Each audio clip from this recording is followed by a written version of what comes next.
What's going on, you guys? Petplatypus here, and it's time to talk about Dragon Ball Super Episode 10. So in my last Dragon Ball Super review, I kind of was worried that this episode might be, just kind of Goku can't control the Super Saiyan God power because his body's different and he'll just miss a bunch of punches and they'll drag it out, and they don't really do that. He misses punches, Beerus blocks them, but that's good. It's hand-to-hand, they're making contact, Beerus throws in some punches. It's animated fairly well. It's okay, it's not crazy, mega, super Dragon Ball action or anything, but it's still, it gets the job done for them just kind of warming up and Goku getting used to the body, the new structure, because he is thinner now and he does have so much more power than he used to. Like, he fired a Kamehameha and he was probably expecting it to be like, oh, it'll just be like a normal Kamehameha, and then it's like this massive ball that explodes on the surface and like shakes the entire ocean. Then you've got Beerus. He's there, he's been waiting for this fight forever, so he's willing to let him warm up and get a really good fight out of it, because for Beerus, he's like super impatient, so it's been like a few hours, maybe, but for him, that's like 30 bajillion years in his head, so he's been waiting forever for this, so they're going at it. He's landing some good punches on Goku. Goku lands a couple of hits. It's kind of funny, he actually gets revenge for the flick and the chop that that Beerus delivered to him on King Kai's planet. He gets revenge for those, which was pretty funny. And the rest of the episode, the Pilaf gang are there. I don't know what they're doing. I would have preferred if they had kept the stuff from Battle of Gods, where Gohan was drunk and he went into the Great Saiyan Man costume, and they did stuff with the gun, and Trunks had a crush on May or Mai, whatever her name is.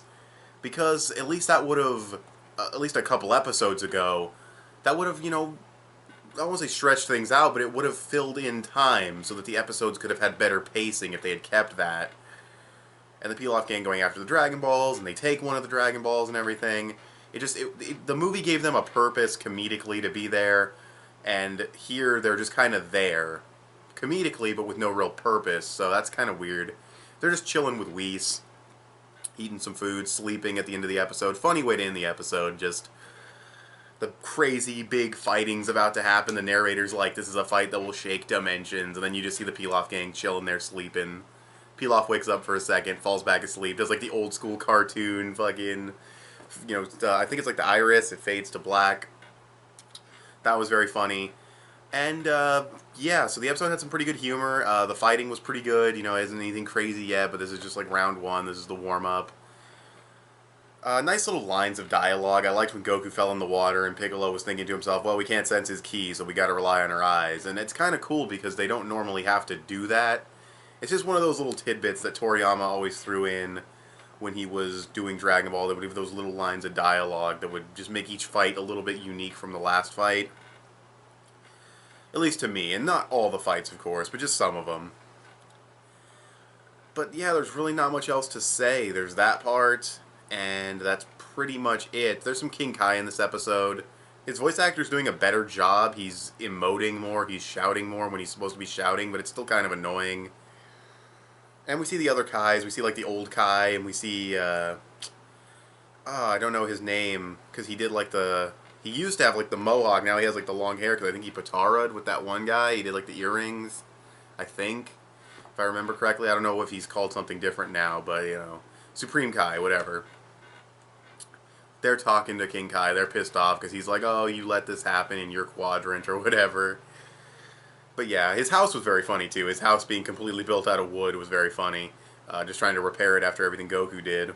I don't know if there was still a hole in the planet. I didn't pay attention to that, but I don't feel like there was. That's kind of weird. But whatever, nitpick. I liked the episode though. I'd probably give it like a 7.5, maybe 7.8. It was a good episode of Dragon Ball Super. Better than the last one, and better than some of the other ones we've gotten, but, I mean, I've enjoyed most of the episodes. It's just, as a whole, I feel like the entire series could be paced better and just be doing more in terms of adapting Battle of Gods, but from episode to episode, looking at piece by piece, I've enjoyed more episodes than I've disliked, so I'm pretty happy with Dragon Ball Super so far, but I do hope it picks up when we get to Resurrection of Frieza and then the new arc, the new dimension, whatever, with the fucking chubby Beerus. So, yeah, but pretty much all I have to say about this episode, so I'll wrap it up here. I'll give it a 7.5 out of 10. It's a good episode of Dragon Ball Super, nothing more, nothing less.